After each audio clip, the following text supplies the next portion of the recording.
You're listening to Procurement 6, the weekly podcast from the team at Art of Procurement that summarizes this week in procurement in just 6 short segments.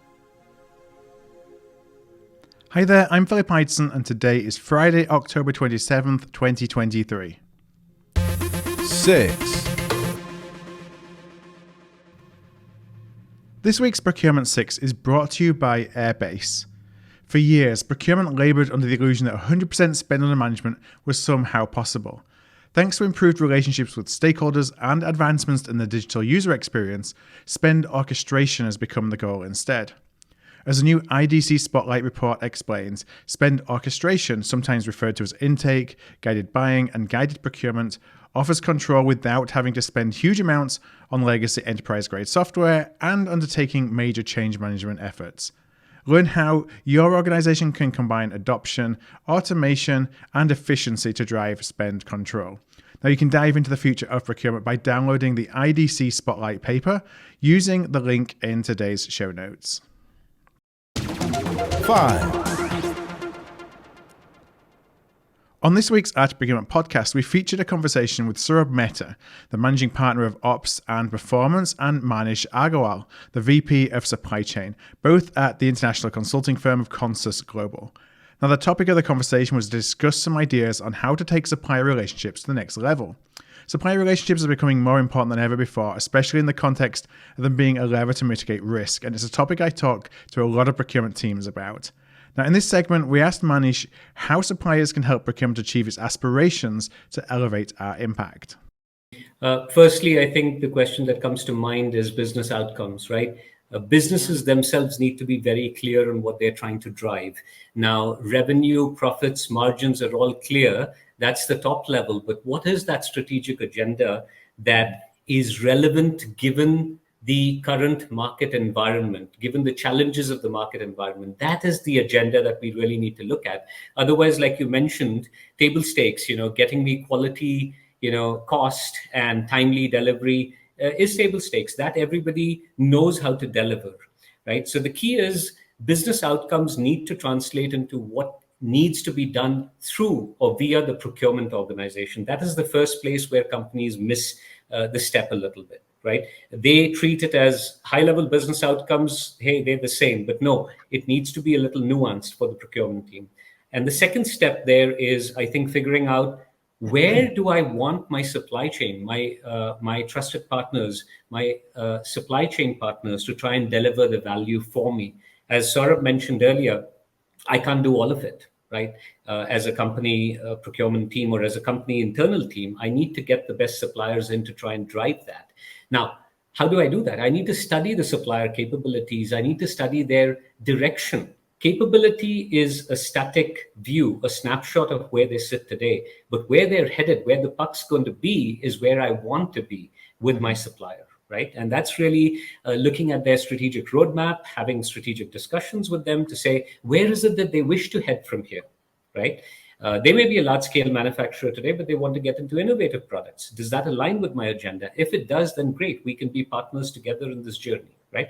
That's the second thing. And then the third thing is, once you have aligned on that high-level agenda, having that trust and open communication, the channels of communication, not just at the high level, but at the multiple levels of the organization, creates that stickiness, helps resolve ongoing differences or miscommunication errors that might happen ever, because there are now multiple levels correcting each other and saying, well, no, I think broadly we are headed in the right direction. Let's keep going. And I think if we do these three things right, and they're not all easy, they're obvious, but they're not all easy. If we do these three things right, I think we can have business outcomes be delivered more predictably through our supplier engagements. 4. Some call it rogue spend, others maverick spend. Whatever the name, the intention is the same. Money that is spent by anyone in the business with suppliers that are not approved by procurement or by using a process that's not procurement approved is often called rogue or maverick spend. Now, I jumped into a conversation on LinkedIn about this very topic this week, and my point when I hear about rogue or maverick spend is this. Is this procurement driven or is it stakeholder driven?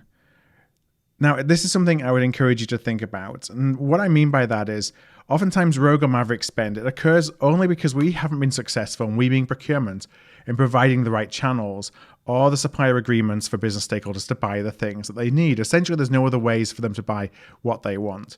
So rather than look at this as basically being a policy or a compliance issue, your rogue spend report is actually a great place to start to identify where there may be gaps in the contracts that you have set up or the channels that you've got set up for your stakeholders to buy from.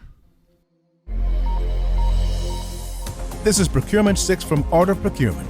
To get notified every time an episode is published, go to artofprocurement.com/subscribe. 3. I spent a lot of time on the road the last 2 weeks with conferences and joining company offsites in Dallas, Toronto, and Atlanta. And one of the topics of conversation that's high on everyone's agenda, and it really runs through today's Procurement 6, is driving stronger supplier and stakeholder relationships. We talked about it in the last segment about the podcast on Art of Procurement this week. And in fact, increasing the level of supplier collaboration was the number one tactic for procurement growth in the 2023 Deloitte CPO survey. So what do you need for strong supplier relationships? I have a list of five, I think it is, prerequisites for stronger supplier relationships that I shared at an offsite last week. So first is good data, and that's really to support accurate supplier segmentation based on spend, risk, and business impact of your suppliers. Next is strong category management. That really drives long-term thinking. We need post-sourcing governance to be in place. You need to be involved at every point of the supplier life cycle. A commitment to supplier development. So that's especially so when you want to bring new suppliers into the mix, perhaps when you're faced with a monopoly situation and you're having to develop new entrants into the market. Now, another one is trust and transparency. Without that, you'll certainly never be a customer of choice. And the last one that I talk about a lot, on-time payments. This is strategic. See this as being strategic, not tactical. 2.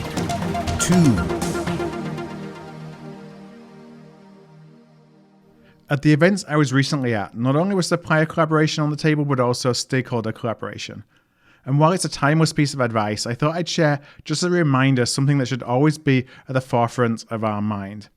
Now, while we in procurement, we have this ongoing internal dialogue, I think, about our own relevancy and our own place in the organization. And that is borne out by data across a number of different surveys.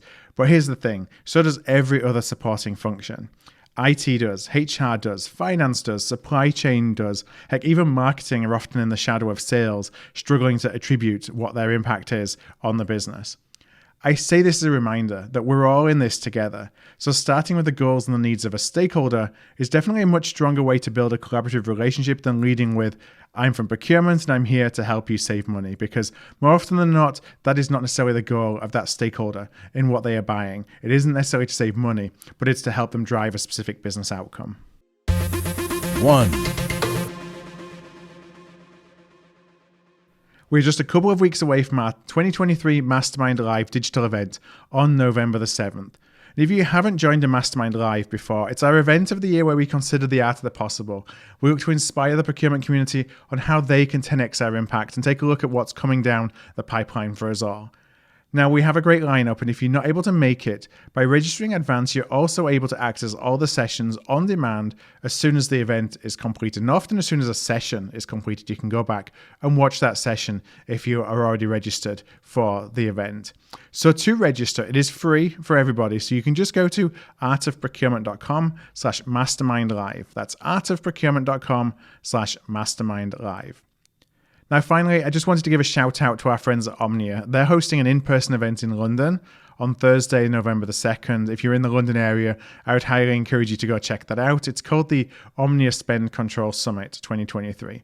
And the focus of the event is to discuss spend control and governance best practices. You can request an invite directly from Omnia by clicking the link in today's show notes, which just goes to the event page in the agenda. All right, well, I hope that you're going to join us at Mastermind Live. Again, artofprocurement.com/mastermindlive. And you can take a look at any of the other events that we have. We've got a number of webinars lined up for the next few weeks at artofprocurement.com/calendar. Thanks for listening. We'll be back next Friday at 6 a.m. U.S. Eastern Time. If you've enjoyed this pod, help us grow and tell your peers to search for Procurement 6 wherever they get their podcasts.